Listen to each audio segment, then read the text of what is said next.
Hey, what's up, everybody? Thanks for tuning into the Bible Podcast. I'm Tommy. Today, I want to talk a little bit about the Gospel of Luke.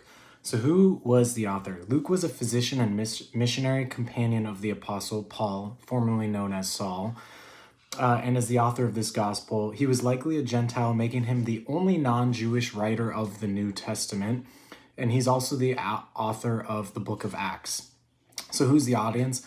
Luke addresses his gospel to the most honorable Theophilus. While Theophilus was probably a real person known to Luke, the name Theophilus means friend of God. So this is appropriate in the broader sense, since Luke's gospel is read by millions of God's friends over the centuries. Pretty cool. So in Luke chapter 1, he talks about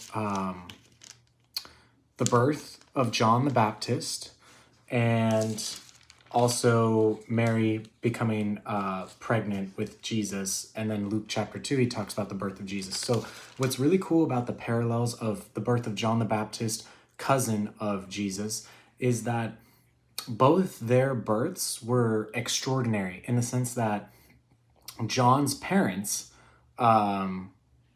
were, what's the word I'm looking for? Super old. So it was believed that Elizabeth could not bear children anymore because of her age. But by the grace and miracle of the work of God, Gabriel comes down to her and basically says, you will bear a child. And that child, John the Baptist, paves the way for Jesus, as Jesus's first two followers were actually followers of John the Baptist, who discovered Jesus through John the Baptist. That's for another time, though. Now, the reason, obviously, we all know the birth of Jesus is significant is because he was born of a virgin. He was conceived by Mary through the Spirit of God.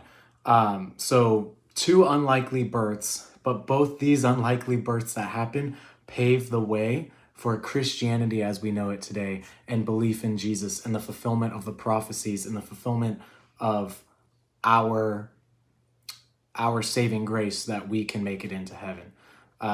So I challenge you, go read Luke's chapter 1 and 2. It's really cool to see those parallels. And then also the Magnificat, Mary's Song of Praise. It actually has some parallels to just Jesus's teachings in general as he goes through his ministry here on earth.